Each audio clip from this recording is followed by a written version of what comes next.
name's Joe Wurzelbacher. Good to see you, Joe. I'm getting ready to buy a company that makes about $250,000, $270,000, $80,000 a year. Your new tax plan is going to tax me more, isn't it? Well, he was famously called Joe the Plumber. His name is Samuel Joe Wurzelbacher, and he is joining us this morning. Thank you for being with us.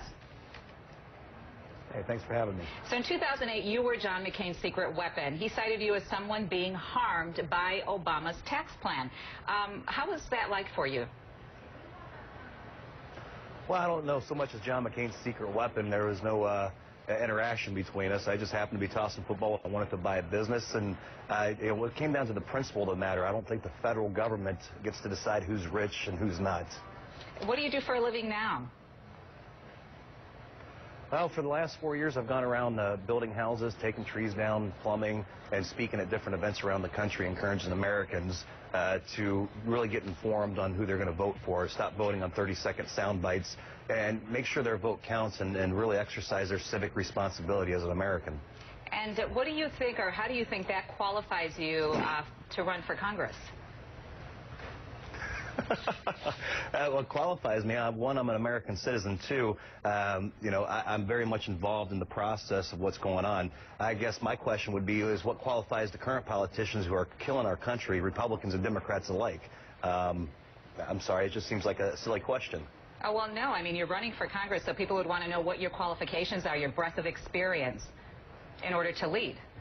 Oh, breadth of experiences. I've worked all my life. I mean, see these hands right here? There's calluses on them. I've worked the last 25 years having to make results every day to feed my family, pay my bills. Politicians, they live off the backs of broke taxpayers. They constantly take advantage of us. They don't get anything done. There's never any money from the taxpayer. Not enough American people are stepping up.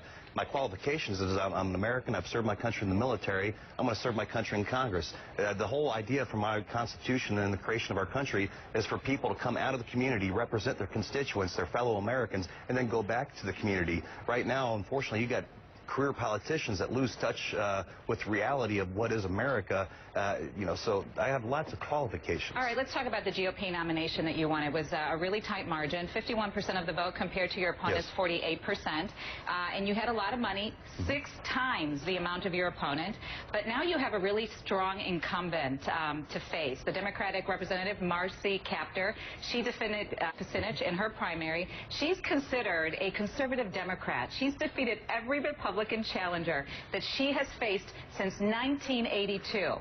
How do you think you're going to win this? Well, that's the first time I've ever heard her call a conservative Democrat. Listen, Marcy Kaptur likes to tout her experience and wisdom and dealing with appropriations in the budget. Well, I believe that's a bad thing for her, just on the simple fact that we just had a $111 billion spike in the health care law that she proudly supported, which goes against our Constitution.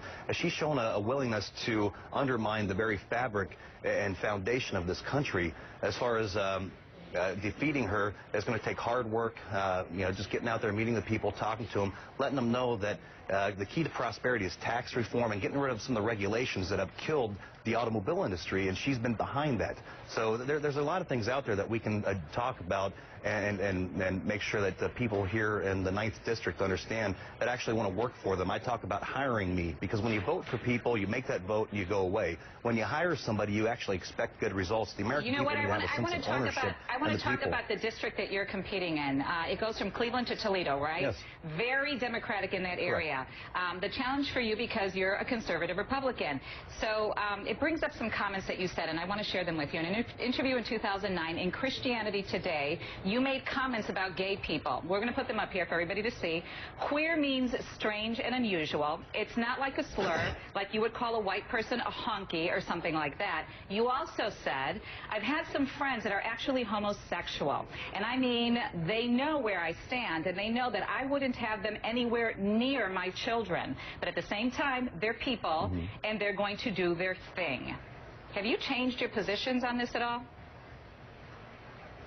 So this is TMZ. This isn't CNN, is what you're saying. Of course it's CNN. These are things that I would like to know if you still stand by them or if you have changed your positions on them. No, I want everybody to have a job. Americans, as far as that goes. But what about these comments that you made? What about these comments that you made? Do you stand by these comments? Listen, in my dictionary, in everyone's dictionary from the 1970s, the word queer did mean strange and unusual. It was no slur to it. Do you challenge that? No, I'm questioning whether or not you still stand by these positions I'm trying to get where you're coming from. I'm trying to get where you're coming from. What context are you using this in? The context that I'm using Come is on, you're trying to do a gotcha moment. It's quite obvious. No, it's not a gotcha moment. These are things that you said. And I think people who are voting for you should have an opportunity to understand whether or not you have changed your positions on these two issues here. Well, I tell you what, I have spoke with Jimmy Osasavia over at Go Proud, and then I'm in agreement that I'm going to work towards all Americans, homosexual, straight, they want jobs. That's what it comes down to. I'm allowed to have my opinions as an American, but it seems the left becomes very intolerant when you have an opinion other than what they state. Well, when you decide to run for political office and all of your opinions actually come back, and you know, sometimes you need to explain them. I appreciate your time this morning. My opinions are mine. All right, Samuel Wurzlerbacher, thank you for joining us this morning. And coming up 21 minutes past 6 o'clock, it is...